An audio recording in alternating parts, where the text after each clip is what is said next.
平時咧會有好多後生仔咧喺度影相嘅，今日咧就冇啦。唉，你咁樣樣，日又揼夜又揼，啲擾民都唔知幾時先到頭。好啦，各位觀眾，今日咧喺邊咧？嗱，呢個黃色嘅地站咧，應該就大家可能好迷糊啊，但係咧睇到咁多外國人面孔，應該大家估到啦。我今日咧係喺地鐵啦，淘金站。就諗住咩咧？帶大家咧行行淘金附近嚇，圍繞住呢一個花園酒店嘅周邊咧，我哋會喺個位置度兜。因為建設路馬路咧，可能仲喺度挖緊地鐵嘅，所以咧可能冇乜睇。咁我哋盡量咧去周圍行下跟住睇下今日咧淘金呢邊嘅新面貌點樣。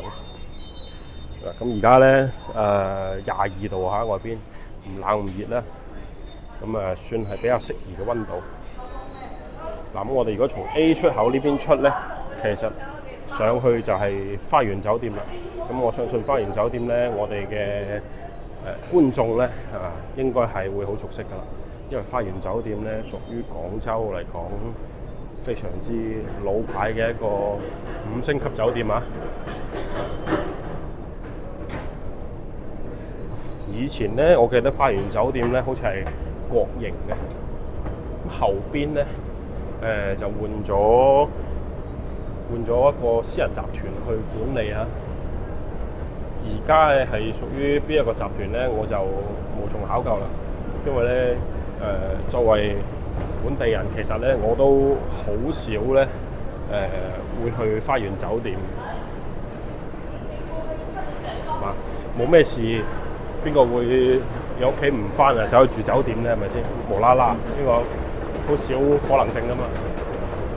再加上咧，以前咧就話喺花園酒店咧可以飲下茶啊、食下飯啊咁，食下自助餐啊咁。但係最近咧，其實佢哋風評差啲啦，天價雲吞麵啊，唔好食嘅自助餐啊，咁其實都非常多啊。網上邊差評太多啦，所以咧好少會過嚟呢邊咯，係啦。以前咧因為工作原因咧，就偶爾會過嚟，而家就基本上咧真係好少啦。但大家睇一睇先，望一眼呢個花園酒店現狀啊。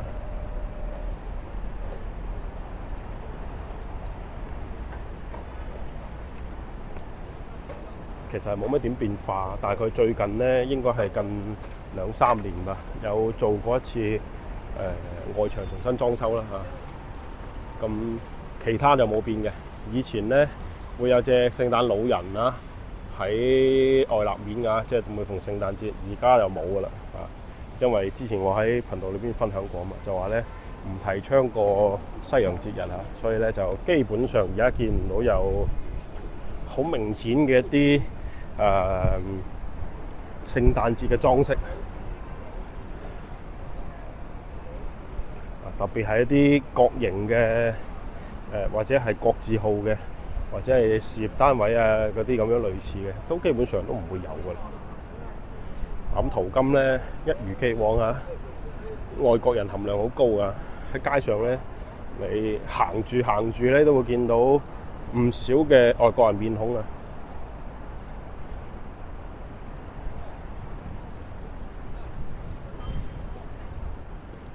樣嘢其實都幾神奇㗎。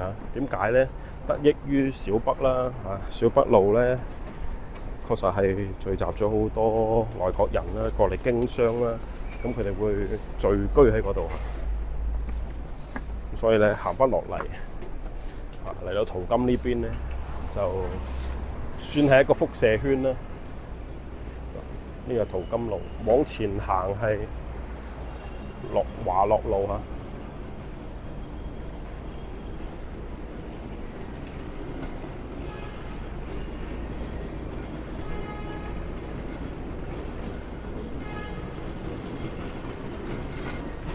然之後咧，馬上咧帶大家去睇嘅呢一個路口啲人話最近一啲小紅書嗰啲叫做網上平台咧，網絡平台成日都話呢個係咩廣州最港風嘅路口喎。咁啊，大家睇下有冇嗰種感覺咯。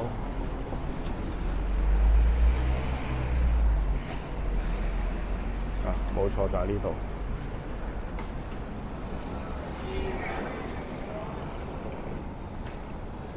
哎呀，出唔到去添。呢個就係所謂嘅廣州最港風路口。換個角度先。平時咧會有好多後生仔咧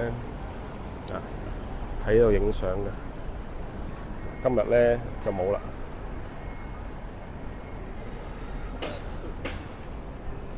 我估計咧係因為佢呢一個位置有一條咁嘅斜路啦，喺呢一個角度睇咧就比較似香港嘅某一啲街角啦。OK。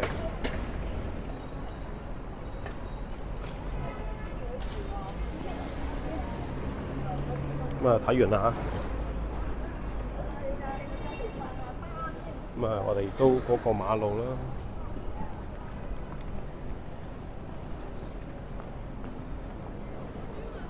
呢棟嘢係咩嚟嘅？其實應該係一棟變電站嚟㗎，唔係一棟辦公樓嚟嘅喎。電力設施嚟㗎。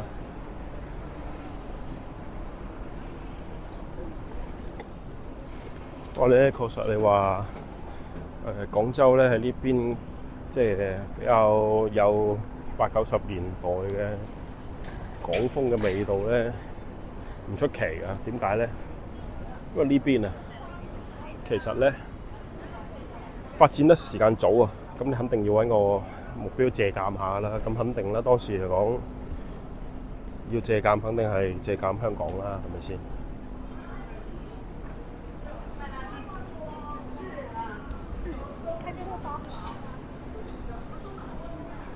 作為廣州嘅早期學習嘅對象啦，咁我哋見到嘅喺呢度附近咧，即係會有啲足跡喺度啦，有啲痕跡喺度啦，唔出奇嘅。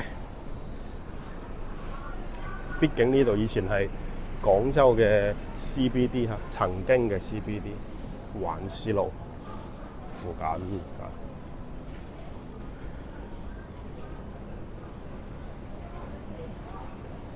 依家咧基本上呢度就寫字樓就唔多噶啦，有都有，但係就冇以前咁多噶啦。大部分企業咧都已經搬走咗去珠江新城啦，或者搬咗去呢個琶洲。咁留得翻喺呢度嘅話咧，其實就數量好少啦。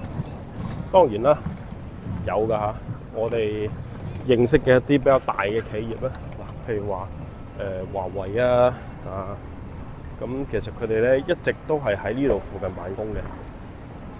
廣州呢邊會有一個客服中心啊，冇記錯話咧，佢哋嘅辦公室就係喺花園酒店。冇錯，花園酒店係有寫字樓嘅。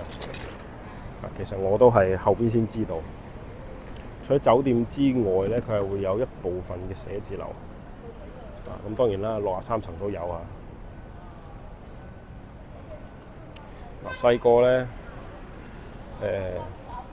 行過呢個路口咧，又覺得呢度好靚嘅。點解咧？因為咧上邊咧係賣衫嘅，好潮流㗎嘛。即係我講緊嘅係馬路對面嘅上邊啊，跟住下邊咧行車高咗一級起身啊，就會覺得呢邊咧俾人嘅感覺就係好時尚、好潮流啊！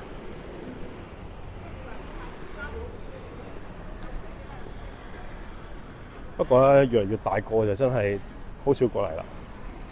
特別係咧呢個建設綠馬路啊，以前咧未封路之前，其實咧有好長一段時間咧，同朋友咧即係聚會啊什麼的，可能就會嚟呢邊食個飯啊，去酒吧摸下酒杯底咁。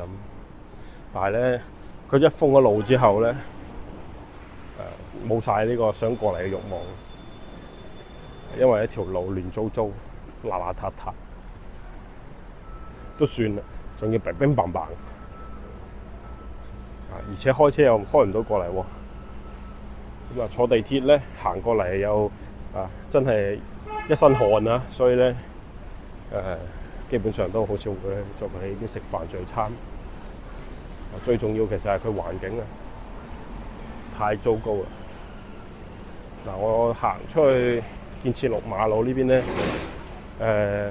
係咁以俾大家睇下，影佢嘅現狀。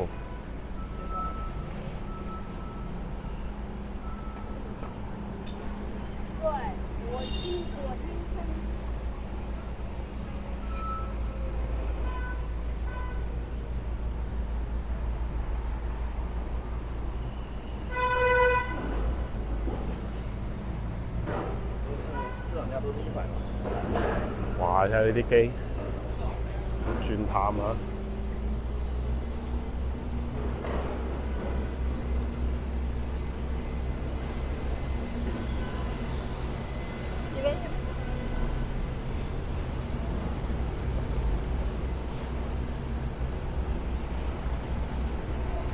嗱，成條路咧封起晒劃地鐵嘅。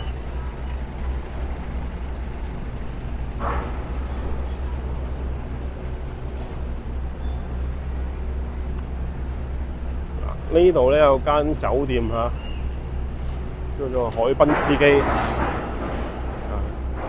呢間5星級酒店啊，喺佢開業之後冇幾耐咧，就開始封路，跟住咧劃地鐵啦嚇。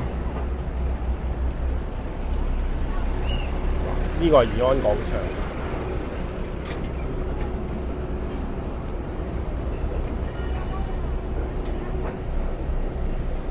嗱，呢個就係建設6馬路現狀啦。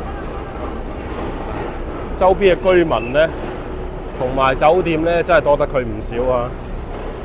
呢度咧噪音極大啊，跟住咧成日會喺網上咧睇到有啲周邊嘅居民咧喺度住啊，發啲視頻出嚟，就話咧，你咁樣日又揼夜又揼，啲擾民都唔知幾時先到頭。不過咧，講真嗰句啦，日又揼夜又揼咧，最後即係受惠嘅，即係條地鐵起好咗，受惠嘅肯定都係市民自己啦。咁出行更方便嘛，所以咧呢段時間咧係有少少犧牲咧，在所難免嘅嚇。近距離俾大家感受一下，佢就係一日都係咁嘅聲啊，乒乒乓乓咁樣。會同有好多呢啲咁樣嘅一啲拖泥嘅車啦，運淤泥嘅車啦，運瓦礫嘅車啦，各種各樣嘅車啦，喺呢度行嚟行去啊。呢個位置咧行過去就係花園酒店嘅花園嘅位置。我哋見到好多人咧喺裏邊出嚟，應該咧就係寫字樓嘅人嚟嘅。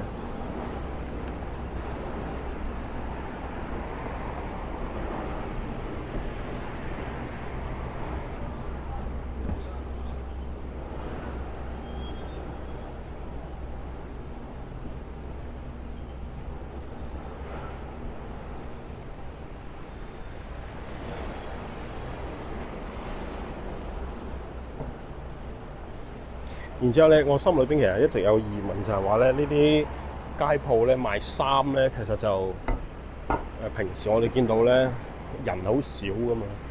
咁由細到大都係我心中有疑問，就係話咁少人行咧，其實佢點圍到本嘅咧？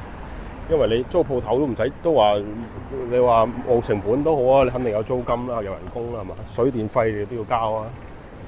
但係平時見到咧，成條街咧，可能一落嚟都冇幾個人行入去，咁所以其實我係心中疑問就係佢點圍到本嘅咧？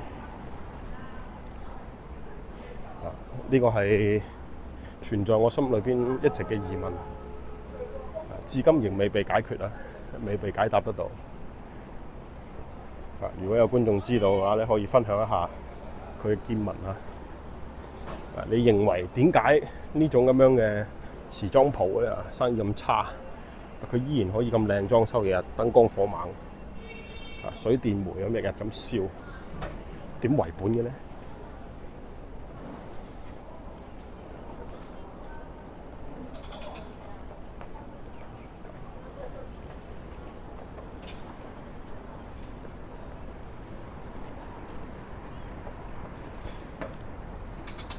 呢邊咧其實好得意嘅咧，就係佢地勢咧唔係純平嘅，即係話咧佢係有少少類似於小山丘咁樣嘅丘陵啦，叫做山坡仔啦，唔好叫丘陵，丘陵都講唔上。滑落路呢度一直係上坡嘅，所以咧其實喺呢邊咧所見到嘅景觀咧，同喺廣州其他地方見到大部分咧都係唔一樣。即係你條路斜斜地咧，有高低坐落咧，咁你嘅鋪頭咧個門面咧都會有啲唔同。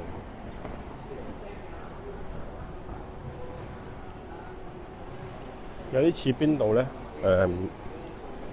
我第一次見到類似嘅景觀咧，俾我一種震撼感覺嘅咧，其實係香港港島啊。港島又係咁樣樣，不斷咁有上山啦，係有落坡啦咁，但係佢沿路全部都係鋪頭，所以就覺得哇，佢嘅設計真係好神奇，好獨特啊！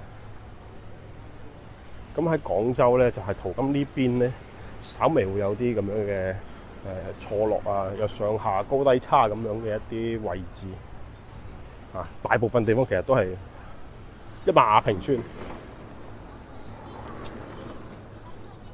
好似呢個位置咁，又要上坡又落坡咁。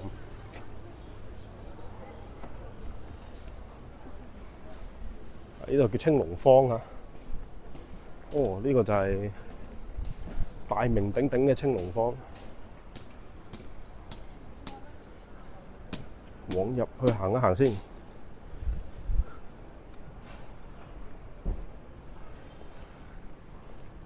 不過咧，依邊應該基本上都係居民區啊。青龍坊咧，點解大名鼎鼎咧？因為我記得咧，之前睇咗個新聞，應該係1年前。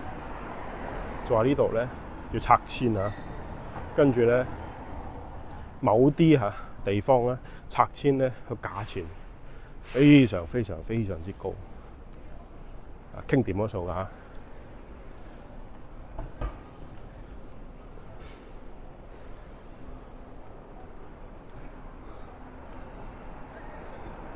但係具體喺邊度咧，我又唔記得咗啦。反正就係青龍坊啦。一個非常之令人羨慕嘅價碼。好啦，我哋唔往嗰邊探索，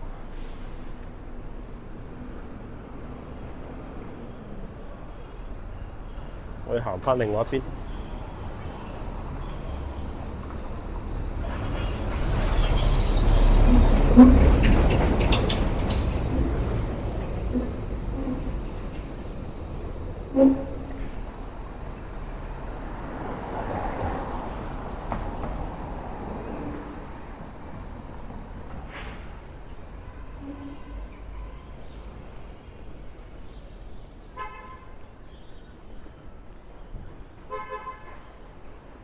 咁我哋繼續上坡啦，睇下佢行出去外邊，沿住華樂路行出去，睇下係乜嘢先。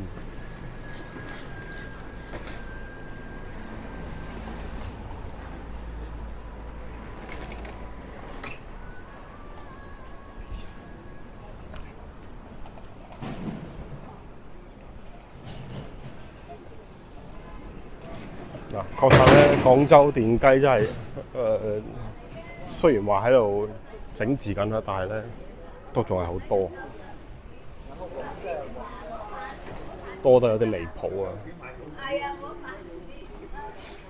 唔知幾時咧可以真係考慮一下立個法咧，真係整治下佢。因為令我哋好頭痛。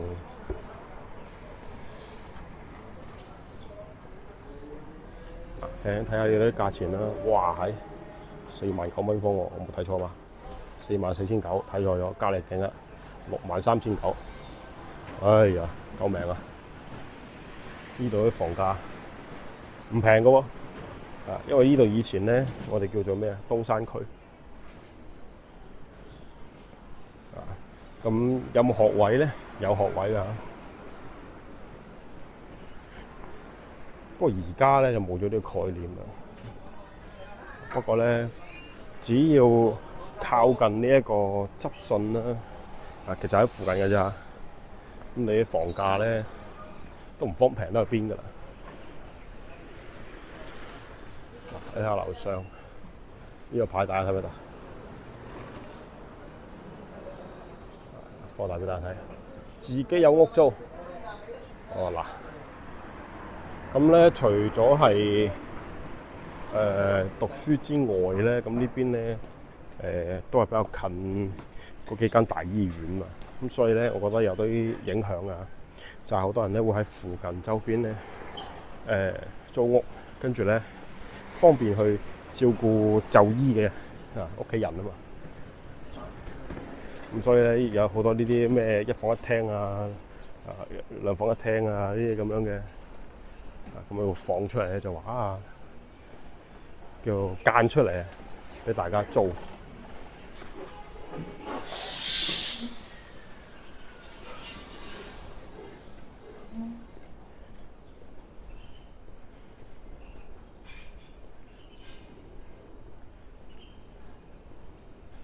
呢度下邊咧，相對就會安靜啲啦。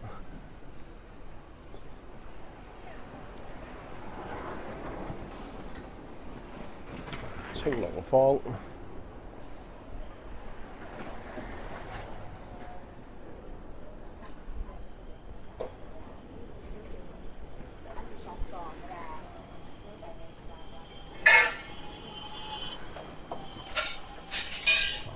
四周圍都係呢啲租屋㗎。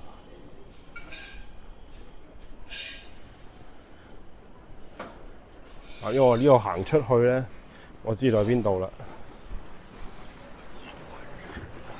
呢度咧一行出去咧，應該就係先烈南路對面咧，就係眼科醫院同埋呢個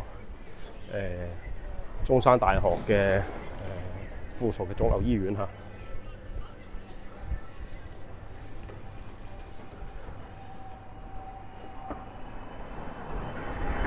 因此咧，其實你好能夠理解點解咁多呢啲㗎。就係我啱先所講嘅，仲有咩代掛號啊、揾床位啊，哇係醫院啲業務都開發埋，咁緊要嘅咩？唔合法嘅喎，因為其實我哋而家咧所有嘅醫院咧掛號之後咧，其實都係要實名制嘅，咁即係話咧要自己。通過呢個微信嘅公眾號啦，咁上去咧註冊之後咧，你係要自己每日朝早8點鐘咧搶號嘅。以前咧就話黃牛幫你排隊，然之後咧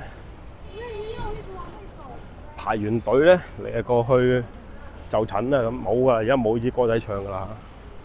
我哋而家國內咧睇病咧就非常非常科學嘅，就係自己上網預約咗有號啦，咁你就按時按候提前半個鐘頭咧去到醫院，打開手機咧點一個簽到跟住咧就坐喺外邊安安靜靜咁等，咁到你嘅時候咧，醫生就會叫你入去㗎啦。依個地方咧有個興中會嘅有個帽啦，咁亦都算係一個歷史古蹟啦。對面係執信眼科醫院，執信再隔離咧就係嗰個中山大學附屬嘅腫瘤醫院啦。咁我哋唔往呢邊行啊，我哋往翻呢個左手邊方向行。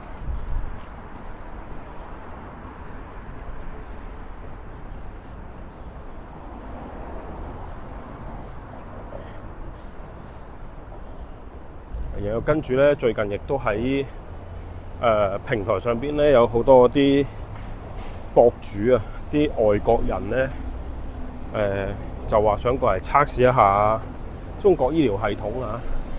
我相信咧喺 YouTube 其實都會見到好多，就話譬如話喺國內要睇一個病，咁要大概幾多錢咧？譬如話我要照一個 MR， 即係要一次核磁共振咁計啊，咁佢哋會對比嚇。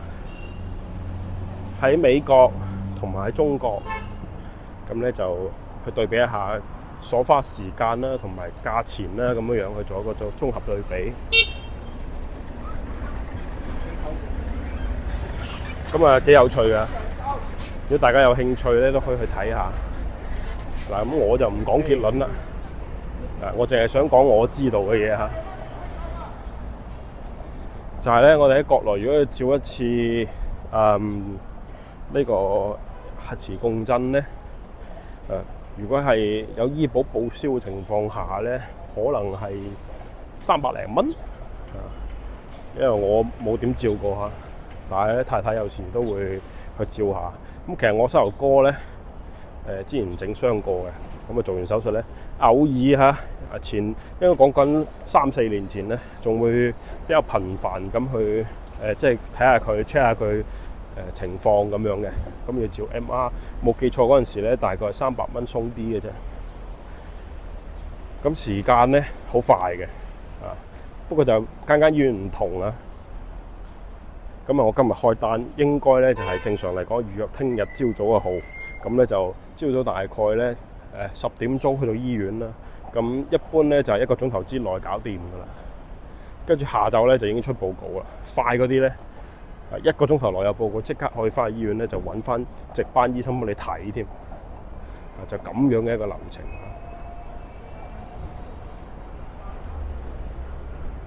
當然啦，因為我係去正骨醫院嘛，咁所以咧可能咧就冇全科醫院咁慢啊，即係會快啲嚇。因為我係專科，我係睇骨科嘛。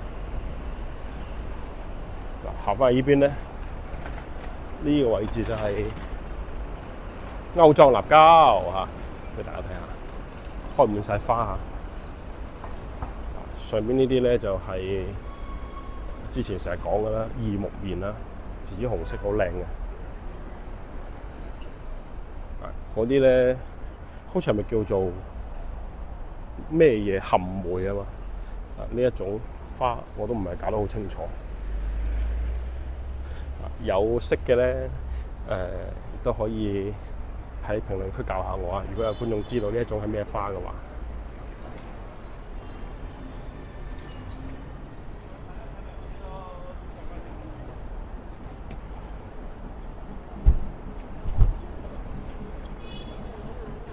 所以咧其實而家咧喺國內睇病咧，其實好方便啦，同埋咧已經冇我哋想象中咁貴㗎啦。特別咧係有咗醫保之後咧，其實咧就我哋嘅大部分嘅人咧都睇得起病啊，唔再係好似以前咧爺爺嫲嫲啊、阿婆婆嗰代人咧，佢哋就會覺得有病啊，自己喺屋企嘔下飲啲水啊，食啲藥冇事嘅啦咁，冇啊而家咧，大家都去有時冇事啊。特別係我哋而家見到咧，即係信息發達咗之後咧，好多老人家咧，佢都識用手機掛號噶啦。咁咧，佢哋咧就有時冇事都會去醫院開啲藥啦。咁呢個咧就係遠洋賓館嚇。我相信咧，亦都有好多觀眾咧對呢個地方應該咧係會有一啲回憶嘅。遠洋賓館。以前咧接待好多外賓噶嘛。對面咧呢棟咧，約式呢棟咧犀利啦。有冇觀眾知道佢以前叫咩名啊？而家都見得到叫吉子水晶酒店啊，但係咧佢原身咧並唔係㗎嚇，佢原身係乜嘢咧？開估啦！呢種約式嘅風格咧，以前咧佢叫做假日酒店。應該咧都有好多嘅觀眾咧，如果熟悉廣州話咧，佢呢個地方應該都唔陌生。隔離咧就係華僑新村啊！假日酒店咧好傳奇嘅。呢種約式風格亦都係我哋喺70、80年代嘅時候非常之中意用嘅。唔知大家記唔記得我之前講嘅咧話，河朝鮮啊有個島啊，專門咧就係建設嚟做旅遊勝地啊，咁啊有好多棟咧類似咁樣嘅風格嘅酒店嘅，有興趣大家可以喺網上都搜下，我覺得幾過癮㗎。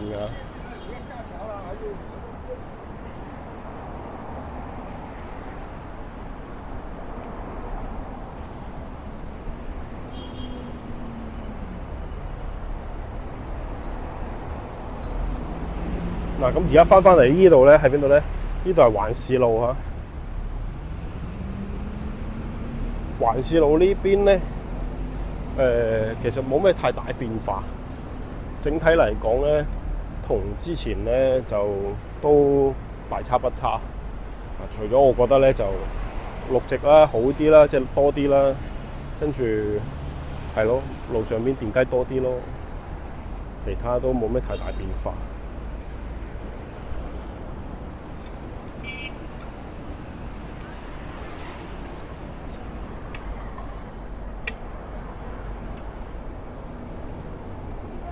呢個位置咧係開揚咗啦，以前呢度咧冇咁開揚嘅，我記得黑掹掹一塊咁，跟住而家咧就可能係收葺嗰啲樹木啊，咁就啱先睇得翻咧樓下其實就係我哋啱先路過嘅呢一個青龍坊。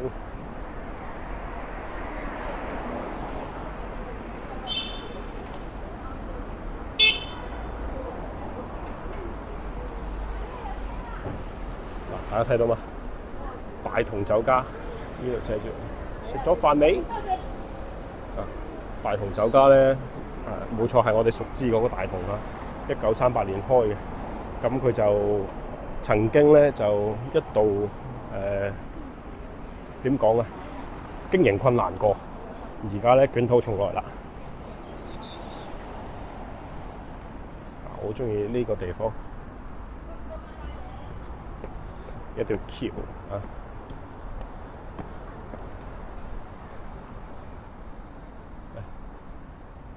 只生一個好，邊個講嘅？而家係鼓勵大家多生幾個啊，生2個、生3個得。呢度就係我比較中意一個位置，就係咧佢好特別嘅，有條引橋咁過嚟。中間係架空嘅，遠處仲可以睇到遠洋賓館。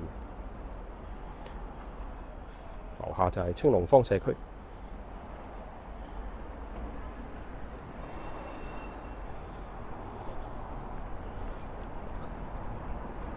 呢個咧又係時代嘅眼淚啊！呢個係俾我哋爸爸媽媽嗰代人睇嘅。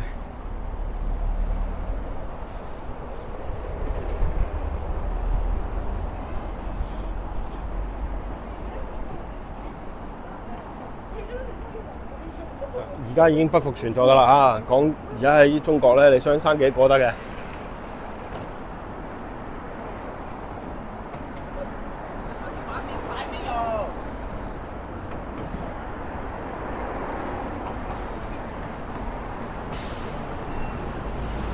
呢條橋其實我都好中意啊，因為佢好有設計感啊！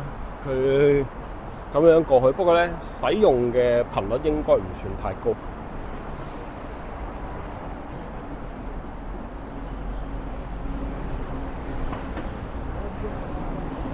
又行翻嚟呢邊咧，就開始又越嚟越多嘅呢一啲外國友人啦，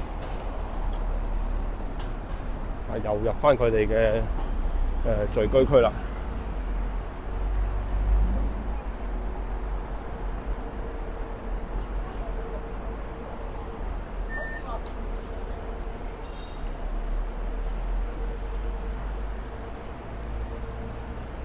行翻出嚟之後，最後咧，我哋又翻嚟地鐵站呢個位置，就向大家咧再介紹一棟廣州最出名嘅爛尾樓啊！呢條人橋我又好中意。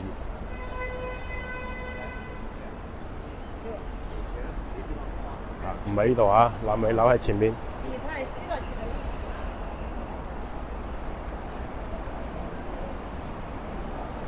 冇錯啦，就係呢棟摩天大高樓啊！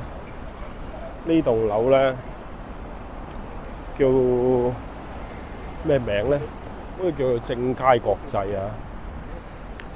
咁佢咧曾幾何時咧我哋眼前呢度嘅係我哋環市路 CBD 咧最大嘅敗筆。點講咧？因為佢爛尾爛咗好多年㗎啦。跟住咧後邊啊，喺各方嘅促成之下咧，咁正佳集團咧就收歸咗佢收歸咗佢之後咧，佢有一個東方國際廣場啊，更新一下。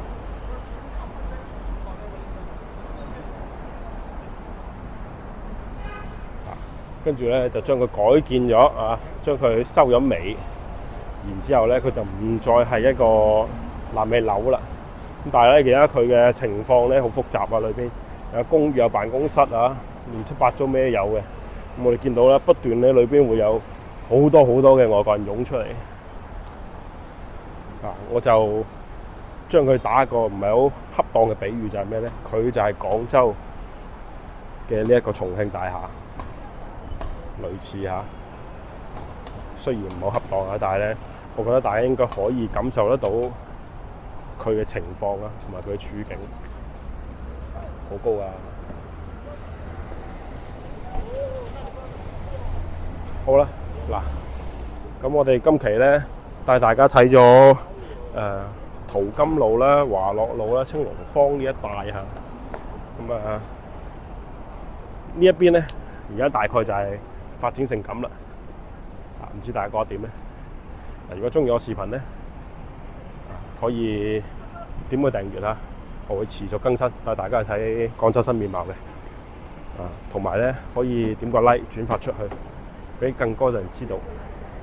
好啦，咁我哋今期睇住咁多先，下期咧仲有更加多精彩內容等住大家。